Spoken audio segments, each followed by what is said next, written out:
Hi everybody and welcome back to Harp 101. Today is our 5th lesson and we're going to be talking about how to play intervals on the harp.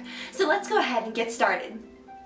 Playing an interval just means that you're going to be playing 2 notes at the same time instead of individually. So, that being said, the basic hand position that we learned in previous lessons will remain the same. And you know what I'm going to say, that means you want to keep your thumb up high and your other fingers pointed downwards towards the soundboard. A tempting thing with intervals is to allow your thumb to collapse when you're playing the strings, because you've actually got other fingers that are pulling against your thumb. So when you play an interval, you want to make sure that your thumb remains nice and strong. All of the motion should come from the joint at the base of your thumb, not from this middle joint here. You want your thumb to remain nice and straight and strong when playing. Another important thing to consider when playing an interval is where you want your other fingers to be that aren't playing.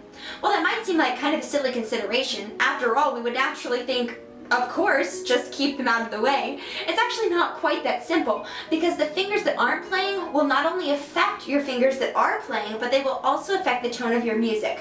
So let's think about this for just a minute. Where would we want those fingers to be?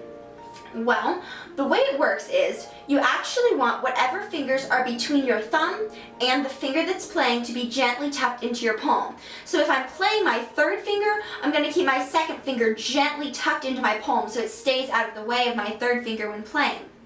The other fingers that are on the other side of your hand, you want to gently follow along with the finger that's playing. So again, if I'm playing an interval with my thumb and my 3rd finger, my 2nd finger will tuck gently into my palm, and my 4th and 5th fingers will follow along with my 3rd finger as it plays.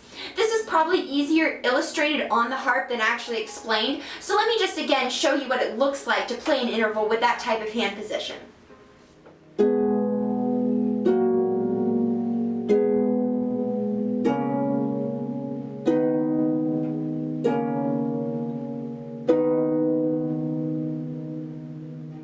Now, there are certain fingers that are generally accepted for playing specific intervals. That doesn't mean that that will never change or that there won't be any variation. Sometimes your fingers have to stretch to play a bigger interval than they're used to. But in general, the thumb and 2nd finger are used to play the interval of a 2nd and of a 3rd. Once you get up to a 4th, you generally switch to your 3rd finger. So your thumb and 3rd finger are used to play the intervals of a 4th, a 5th, a 6th, and sometimes a 7th. Wow, that's a funny sound. Once you get all the way up to playing an octave, you generally want to use your thumb and your 4th finger.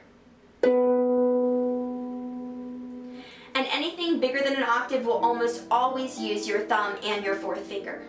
One final and important thing to remember when playing intervals is that you want both pitches to sound evenly. You don't want one to sound drastically louder or softer than the others. If you're having a little bit of trouble with this, a helpful tip can be to practice each note on its own individually, listening for its own pitch, and then put the interval back together and make sure that they sound evenly when they're played together, listening for both of those notes at the same time. So, if I was practicing an interval of a 5th with C as my bottom note and the G above that as my top note, I would first play the C by itself, and then play the G, and then I would put them back together, listening for both of those pitches at the same time. Hear how both pitches sounded evenly and you could hear them both at the same level? That's how you want it to be when playing an interval. Alright, so that's all you need to know for playing beautiful intervals on the harp. Just remember to keep your basic hand position the same, keep your fingers that aren't playing but that are between your thumb and your finger that is playing gently tucked into your palm, and let your other fingers follow along gently with the finger that is playing. And last but not least, listen for evenness to make sure that both pitches sound at the same level. Hi everybody, thank you so much for watching and I hope you enjoyed the video. If you did, please like it and subscribe to my channel. Also, comment below about anything you'd like to learn about the harp and maybe your topic will be the subject of my next video. Until then, happy harp adventures!